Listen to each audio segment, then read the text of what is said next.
what's up? Today, I'm gonna show you guys how to make a delicious Indian-inspired chicken and vegetable curry that only takes about 15 minutes. This is weeknighting.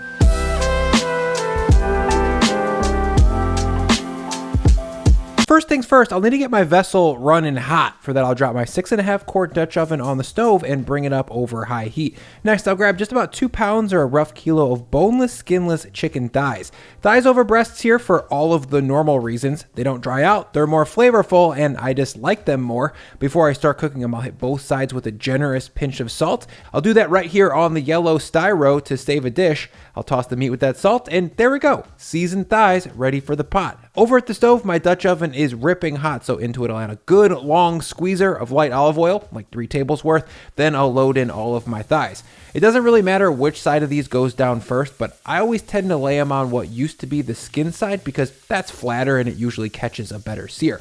Now I'll let these sear for about 3 to 4 minutes on this first side while I quickly bust out the aromatic base for the sauce. For that, I'll grab my food processor and then 1 medium white onion. I'll give that a chop, a peel, and then I'll cut it into large rustic chunks like this.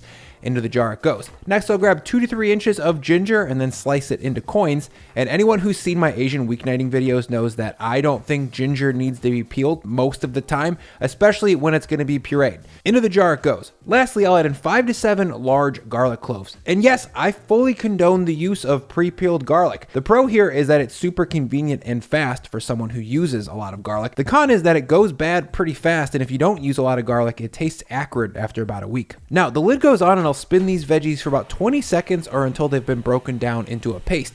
Using the food processor for the aromatic base here not only saves me the time of having to meticulously dice and grate a few different vegetables, but it also leaves me with a product that I can make tender with only about 5 minutes of cooking.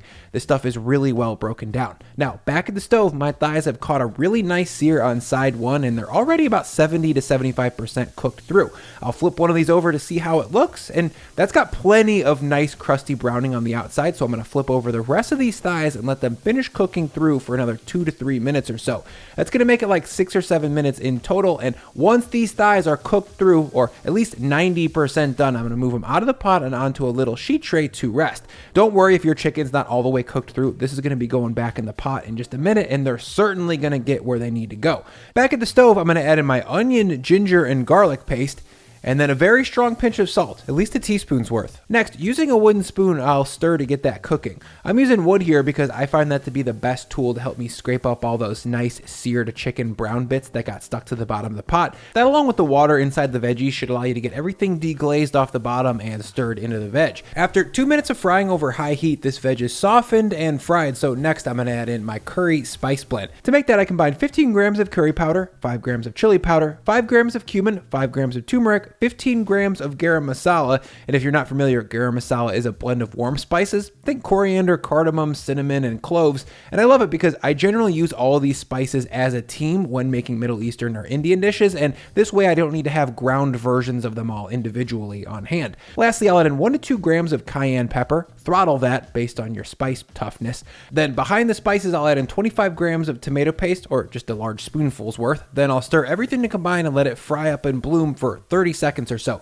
Once that's glazing up the bottom of the pot and my whole house smells like an Indian restaurant, I'll add in roughly 300 grams of water, or about 1.5 cups, then 1/2 can of tomato puree. From there, I'll stir to get everything mixed up and then bring it to a full ripping simmer so that I can get these aromatic vegetables fully tender as quickly as possible. That's going to take about 3 to 4 minutes. To speed things up even more and to prevent hot splatters all over my bare feet, I'm going to cover this with the lid, and I'm going to stir this at least 1 time in that 3 to 4 minutes. While that finishes cooking, I'm going to hop over to my cutting board and give my seared chicken thighs a quick rustic chop. No need for anything fancy here, just whatever size you think makes an enjoyable bite. For me, that's about 3/4 of an inch. Once I've got all my chicken chopped, I'm going to scoot it back onto the resting tray, along with whatever juices I can get, because those taste good and are definitely worth saving. Now, back over at the pot, we're at about the 12 to 13 minute mark, and at this point, my vegetable base is fully softened and the tomatoes and spices have had a chance to fully integrate. Next, in goes all of my chopped chicken thighs and all of the juices that they've accumulated. I'll stir to get that combined and then bring the whole pot back to a simmer. The heat is at medium high at this point, by the way. Next, I'll add in a nice pinch of salt, about 3 to 5 grams worth, then a small pinch of sugar to help balance out the tartness of the tomatoes. Behind that, I'll add a huge grip of fresh spinach. For me, spinach is like the ultimate weeknight vegetable because it's both super nutritious and cooks in less than a minute. Huge bang for buck, basically. Behind that, I'll add in my other favorite 1-minute vegetable, that's frozen peas. Maybe like 50 to 75 grams of those in total, or about a half cup's worth. Then lastly, I'll add in roughly 30 to 40 grams of heavy cream, or about a quarter cup.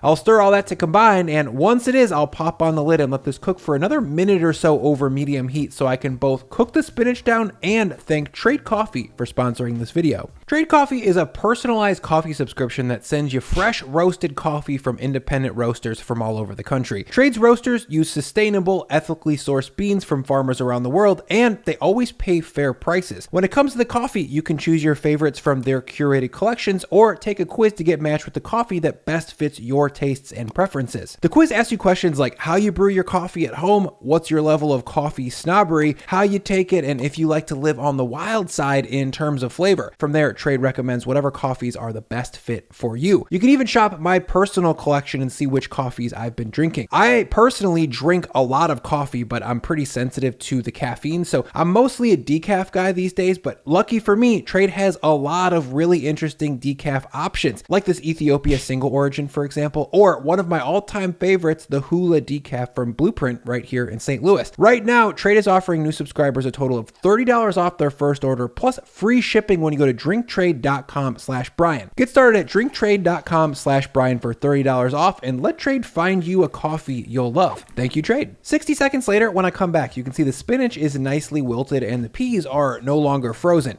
Now, the last step for any integrated saucy dish like this one is to give it a taste for salt level. Even with proper cooking and really nice ingredients, you can still have bland food without the proper amount of salt. This is bright but not salty, and I'm happy. I'll call it done. It's spicy, creamy, and super intensely flavored with spices, ginger, and garlic. Now to serve this, I'm going to be an absolute bad boy and serve it with double carbs. The first of which is frozen rice. I buy these bags of frozen Indian basmati rice at the grocery store for about $3 a bag, and in my opinion, it tastes a lot better than microwavable instant rice. And it only takes about a minute to cook as well. I just pop a cup's worth into a little bowl here and then throw that into the micro for 60 to 90 seconds. Carb 2 is going to require a second appliance that I never keep on my counters, the toaster. I find this is the fastest and best way to crisp up some not very memorable store-bought naan. I just pop it into the toaster and give it a quick 60-second blast, and honestly, this improves the eating experience of lame naan by at least an order of magnitude.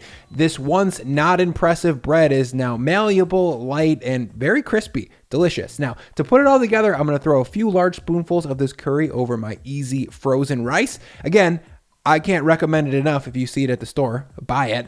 And then finally, I'll top that with some fresh cilantro. And there we go, a comforting but not boring and intensely satisfying weeknight supper.